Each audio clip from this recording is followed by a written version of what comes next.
Hello बच्चों, आज मैं आपको भूगोलिक स्थिति मध्य प्रदेश की भूगोलिक स्थिति क्या है उसके बारे में बताऊंगी। सबसे पहला पॉइंट आता है अक्षांशीय विस्तार। हमारा जो मध्य प्रदेश है वो किस स्थिति में कैसे हमारे मतलब भारत के अंदर किस स्थिति में स्थित है, किस जगह स्थित है, उससे हमें अक्षांशीय विस्तार से पता चल जाता है। लेकिन मैं आपको एक अक्षांश व देशांतर रेखाओं के बारे में भी थोड़ा सा जानकारी देना चाहती हूँ।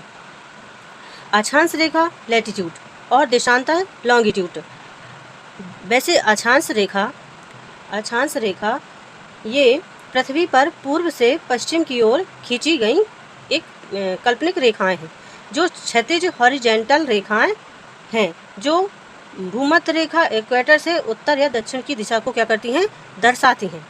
और इसी तरह देशांतर रेखाएं, ये भी एक काल्पनिक रेखाएं ही हैं। इन्हें हम मानते हैं कि इन रेखाओं से हमारी पृथ्वी को मतलब उत्तर दक्षिण पूर्व पश्चिम की स्थिति का पता चल जाता है। तो देशांतर रेखाएं क्या है? देशांतर रेखाएं ये पृथ्वी पर उत्तरी ध्रुव को दक्षिणी ध्रुव से जोड़ने वाली लंबवत यानी वर्टिकल रेखाएं हैं, जो मध्यम रेखा पूर्व व पश्चिमी की दूरी को दर्शाती हैं। तो आपको थोड़ा कुछ तो समझ में आया ही होगा कि उत्तरी अक्षांश और वो पूर्वी देशांतर रेखाएं क्या होती हैं। इसी तरह हमारी मध्य प्रदेश की जो स्थिति है अक्षांशीय रेखाओं में, जो अक्षांशीय विस्तार में जो हमारी मध्य प्रदेश की स्थिति है वो 21 डिग्री 6 से 26 डिग्री 30 उत्तरी अक्षांश तथा 74 डिग्री 9 से 82 डिग्री 48 पूर्वी देशांतर के मध्य हमारा मध्य प्रदेश स्थित है। मध्य प्रदेश की उत्तर से दक्षिण की लंबाई 665 किलोमीटर एवं पश्चिम से पूर्व की लंबाई 870 किलोमीटर है। पश्चिम से पूर्व मध्य प्रदेश में 34 मिनट का समय अंतराल है। मानक समय जो है वो हमारे भारत की मानक समय रेखा 82 सही 1/2 डिग्री सिंगरौली जिले से होकर गुजरती है। मध्य प्रदेश का एक पहला ऐसा जिला है जो मानक समय रेखा उस जिले से गुजरती है, जिसका नाम है क्या? सिंगरौली जिला। 80 डिग्री पूर्वी देशांतर से निकटतम शहरों की दूरी। जबलपुर की जो देशांतर है वो 79 डिग्री 48 ईस्ट है। पन्ना की जो है 80 डिग्री 10 ईस्ट है। रीवा की जो है 81 डिग्री 18 ईस्ट है। कटनी की जो है 80 डिग्री 22 ईस्ट है। भोपाल की जो है 77 डिग्री 24 ईस्ट है और इंदौर की जो है 75 डिग्री 51 ईस्ट में आती है। इसके बाद मैं थोड़ा सा आपको अगर कुछ समझाऊं देशांतर अक्षांश रेखाएं देशांतर रेखाएं, तो आपको मैप के थ्रू थोड़ा सा शायद कुछ समझ में आए। ये एमपी मध्य प्रदेश का मैप है और इसमें सबसे ऊपरी जिला जो मुरैना है वह उत्तरी अक्षांश में 16 डिग्री 30 उत्तरी अक्षांश पर स्थित है।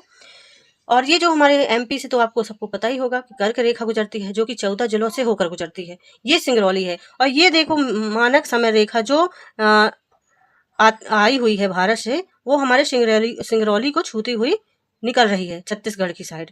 और जो ये मतलब ये पूर्वी देशांतर जो है ये 82 डिग्री 48 पूर्वी देशांतर पर है, जो सबसे पूर्वतम जिला है। पूर्वतम जिला कौन सा है? सिंगरौली है। और उत्तर में जो उत्तरी जिला सबसे ज़्यादा है वो मुरैना है और दक्षिण में बुरहानपुर है और पश्चिम में जो है वो अलीराजपुर जिला स्थित है। और जो अलीराजपुर जिला है वो 74 डिग्री 9 पूर्वी देशांतर पर स्थित है। जो बुरहानपुर है वो सबसे दक्षिण में स्थित है और 21 डिग्री 6 उत्तरी अक्षांश पर स्थित है। तो आपको बुरहानपुर सबसे दक्षिणतम जिला है और यह 21 डिग्री 6 उत्तरी अक्षांश पर स्थित है।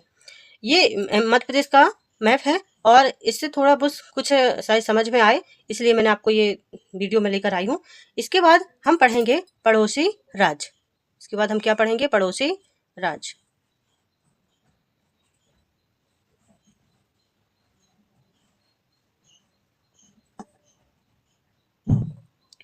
पड़ोसी राज्य में देश के मध्य भाग में स्थित मध्य प्रदेश। ये तो सभी को पता है कि हमारा मध्य प्रदेश जो है वो भारत के मध्य में स्थित है। उत्तर पश्चिम में राजस्थान से और उत्तर में उत्तर प्रदेश से, पूर्व में छत्तीसगढ़ से और दक्षिण में महाराष्ट्र से एवं पश्चिम में गुजरात से घिरा हुआ है हमारा मध्य प्रदेश।